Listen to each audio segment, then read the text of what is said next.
اسلام آباد high court نے پاکستان تحریک انصاف کے 24 نومبر کے احتجاج کے خلاف درخواست پر فیصلہ سناتے ہوئے احتجاج کے تناظر میں نئے قانون کی خلاف ورزی میں احتجاج، ریلی یا دھرنے کی اجازت نہ دینے کا حکم دے دیا ہے۔ عدالت نے حکم دیا کہ کمیٹی پی ٹی آئی قیادت کو بیلاروس کے صدر کے دورے کی حساسیت سے آگاہ کرے۔ عدالتی فیصلے میں کہا گیا کہ امن قائم رکھنے کے لیے انتظامیہ قانون کے مطابق تمام اقدامات کرے۔ انتظامیہ کی ذمہ داری ہے کہ قانون کی خلاف ورزی نہ ہونے دی جائے، یقینی بنایا جائے کہ شہریوں کے کاروبار زندگی میں کوئی رکھنا نہ پڑے۔ عدالتی فیصلے میں کہا گیا ہے کہ پبلک آرڈر 2024 دھرنے، احتجاج، ریلی وغیرہ کی اجازت کے لیے مروجہ قانون ہے۔ اسلام آباد انتظامیہ مروجہ قانون کے خلاف دھرنا، ریلی یا احتجاج کی اجازت نہ دے۔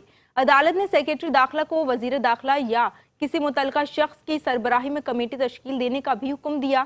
عدالت نے کہا کہ کمیٹی میں چیف کمشنر اسلام آباد کو بھی شامل کیا جائے۔ عدالت نے کمیٹی کو پی ٹی آئی کی قیادت کے ساتھ رابطہ کرنے کا بھی حکم دیا۔ اسلام آباد ہائی کورٹ نے حکم دیا کہ کمیٹی پی ٹی آئی قیادت کو بیلاروس کے صدر کے دورے کی حساسیت سے آگاہ کرے۔ عدالت کو یقین ہے جب یہ رابطہ ہوگا تو کچھ نہ کچھ پیش رفت ہوگی۔